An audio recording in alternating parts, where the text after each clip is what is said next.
Hey guys, pardon my hands.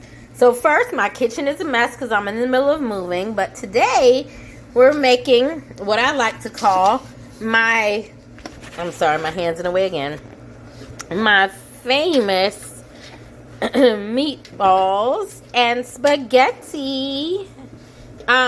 So first of all, if you don't know, in order to make a real Italian meatball, you're supposed to have a mixture of lamb, pork, and beef meat. What I do is I only use beef and pork to make my meatballs. I don't go through the whole thing of buying the lamb.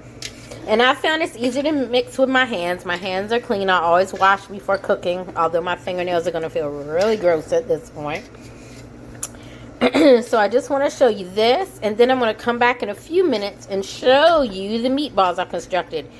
We're going to make the meatballs in the same pot, and then we're going to put them in the oven to bake.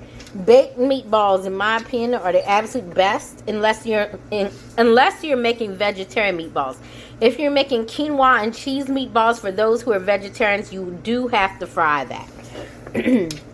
So, and my meatballs, these will not have breadcrumbs in them, but sometimes I do add breadcrumbs, but I'm in the middle of moving, so breadcrumbs is not something I was concerned about. What you see me doing now with my hands is just mixing up the pork and the meatballs. Get ready to go ahead. The pork and the beef, I'm sorry. Get ready to make the meatballs. I'll be back in a few. Alright, so right now I've got the garlic. I wanted to tell you what's in my meatballs. There's garlic, Tony Satcherins, and some seasoned salt, and some red onions, just a little, and garlic, minced garlic that you buy in the jar. Once I move, I'll probably start doing more fresh garlic stuff, but for now, this is the best way to do things. And as you can see, I've got now the beef and the garlic totally mixed up. I'm going to have my assistant hold the phone real quick while I show you just how I make a couple of meatballs. Alright, so you want to grab meatball. Try to get them as consistent as you can as far as size.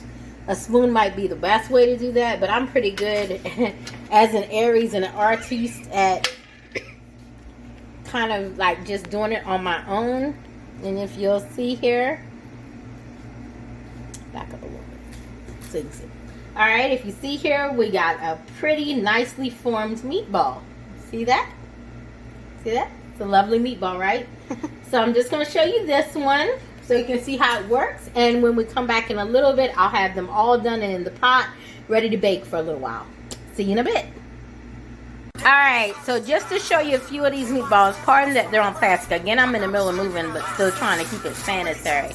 So these are the meatballs, and I have my assistant slash almost 15-year-old daughter, Trinity. That's her hand you see there placing the meatball that just rolled. But anyway, these are beef and pork mixed meatballs, and we'll be back in a few. When I get done constructing these, we're going to bake them in the oven. After we bake them in the oven, we're going to add our sauce mixture, but not until the meatballs are firm enough to withstand the sauce mixture. Talk to you in a bit. So here's the meatballs. They're in a pot. Again, this is a little different of a procedure than I would do if I weren't in the middle of moving. Because by baking these this way, some of them may adhere to each other. But we want to make sure they get solid and sturdy before adding the sauce. Some of them may break, which isn't the greatest, you know, aesthetically or for plating, but they're going to taste delicious. But normally I would have had a really large baking sheet, 2 baking sheets, put them in the oven, and this would have been done differently. But right now we're going to do it the way we can, because I'm in the middle of moving and cleaning and all that stuff. So we're going to pray that they don't stick together too bad. But this is a really big pot of meatballs. Just to give you an idea, this is a lot of meatballs. All right. So we're going to let these cook for what's probably going to take at least an hour, hour and a half. And then we're going to come back, put them back in the larger pot, and add the sauce and let them slow cook and simmer in the sauce after that. See you in a bit. So this is what they look like. They're done. So now I'm going to start the sauce base, and then I'll add them to it. Be back soon. Alright, so of course making your own sauce is best. And one day soon I'm going to show you how you do that. but this time I'm using canned sauces. So first we've got some contadina sauce. 2 large cans of that go in first. Now the way to make your own sauce, just to give you a hint, is you boil the tomatoes, a bunch of tomatoes with the peels on. Then you let them soak in ice water, which makes it easy. Pardon that, the steam is making my phone act stupid. And then you add them to a bunch of ice water, which makes the skins basically slip off.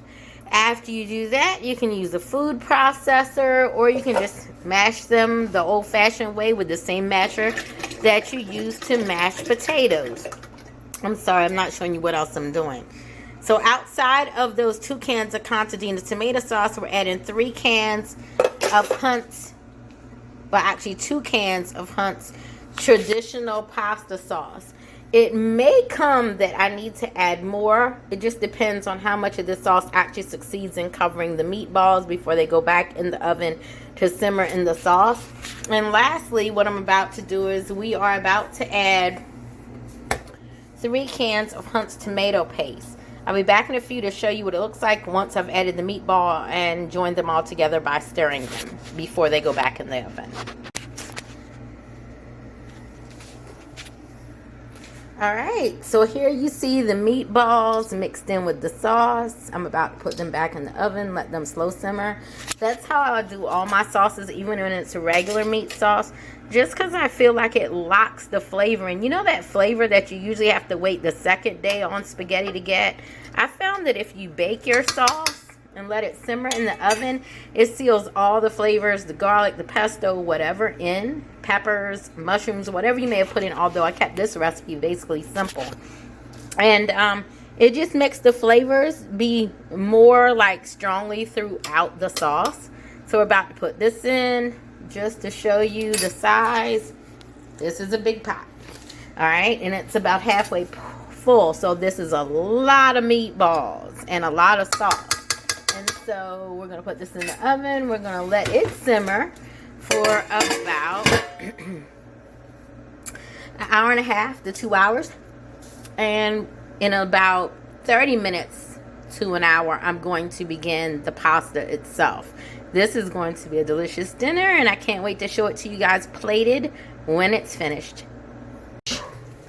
And it's all done, and now we just sprinkle a little Parmesan. I like more Parmesan than most on mine, so this is my plate, so we're going to do it to my liking. And there you have it, spaghetti and meatballs. My next dish will be an Italian dish I just learned myself called braccioli. And basically what it's going to be is flank steak rolled with prosciutto and other fillings inside of it. And I'm probably going to serve mine on top of a bed of pasta of some type. You can serve it any way you want, but that'll probably be a few weeks from now. But tonight's Italian by Char is homemade spaghetti and meatballs. Enjoy.